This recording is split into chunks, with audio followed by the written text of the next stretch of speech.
morning, good afternoon, and good evening to you all. My name is Barbara Nakijoba. I am a monitoring and evaluation specialist, and I'm currently working with the Uganda Youth Development Link, who I am representing today. UDEL is a youth-based organization whose mission is to enhance socio-economic transformation of disadvantaged young people through skills development for self-reliance. Personally, I believe in a future where the vast majority of young people are active participants, but also influencers of decisions that directly affect them. I also believe in a future where all young people are free from all forms of exploitation and abuse, especially those who are coming from low-resource backgrounds. This forms the foundation of the work that I do as an individual, but also with my organization that is centered around youth empowerment, but also promoting the rights of young people. I will start today by commending the UNODC Civil Society Unit for the wonderful work that they have done in terms of promoting meaningful youth engagement at all levels, for example, by providing such platforms where young people can come and share. I also commend them for supporting the work of youth civil society organizations all around the world. I agree the topic of discussion is very relevant for the current times. I mean, social media, I would say, has really taken over the world and is influencing behavior of majority of people, as we can see. So if we are to shape the behavior of young people, I believe we need to move to where they are. When I look at the organization where I'm working, that is the Uganda Youth Development Link, over 50% of the young people that we are serving are on social media platforms, especially on Facebook, but also TikTok. These platforms have really played a significant role in promoting drug use and immorality. We are seeing a lot of persuasive advertising that is happening on these platforms in terms of alcohol, promoting alcohol beverages and other substances. They in a way trying to glamorize substance use, which in turn influences the behavior and actions of young people.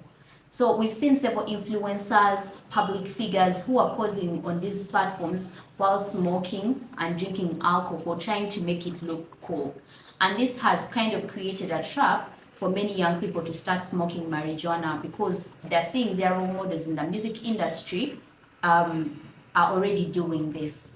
So for example, we had a testimony of one of the young people who was under recovery at one of our drop-in centers, who said that for them they started drinking alcohol because they had seen one of the musicians on TV drinking alcohol. So these several platforms, in addition to that, have really cropped up where we are seeing young girls and boys being groomed and sold online.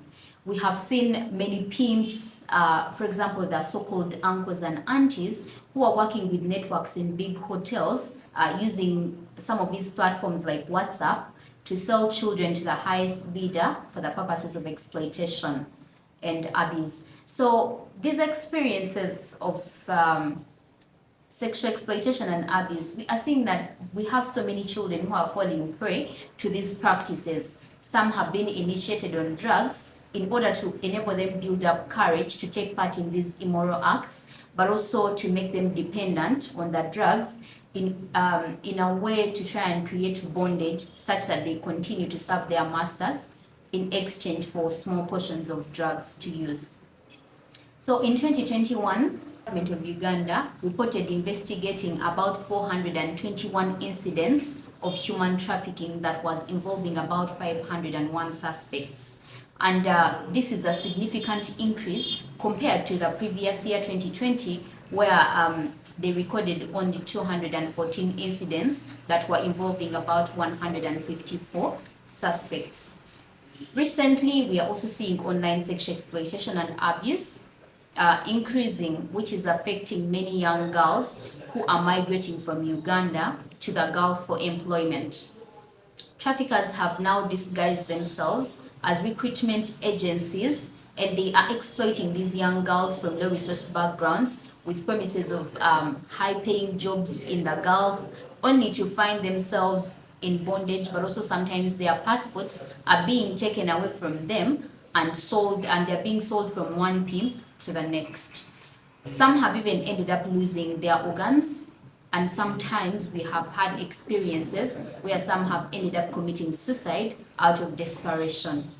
As an organization, we have endeavored to, first of all, create awareness in the communities and to the young people who are oftentimes targeted. We have done this through community dialogues where we go to the communities and we provide them with the information regarding the different trends of human trafficking. We have also done publications of the work that we have done as an organization and shared some of the experiences of the victims. We have also engaged the media and conducted workshops with other key actors in order to ensure that they come on board to support this fight in order to counter these practices of trafficking. We believe that by availing relevant information, community members are better positioned to protect themselves from becoming victims of trafficking. And UDEL has also pioneered the founding of the Uganda Coalition Against Trafficking in Persons, which is a fully fledged body of several civil society organizations that are working with government actors and are committed to addressing issues of human trafficking in Uganda. We are also a member of the Uganda Alcohol Policy Alliance, and our executive director, Mr. Rogers Kasirye, is the chairperson of the ISAP Uganda chapter. We have about 10 safe spaces that are providing rehabilitation to these victims of trafficking, sexual exploitation, and other forms of abuse. And we also go an extra mile to provide socio-economic empowerment to these victims in order to reduce their susceptibility to re-victimization. We believe that through providing vocational skills training and psychosocial support to these victims, they are better positioned to be able to move forward without re-experiencing trafficking again.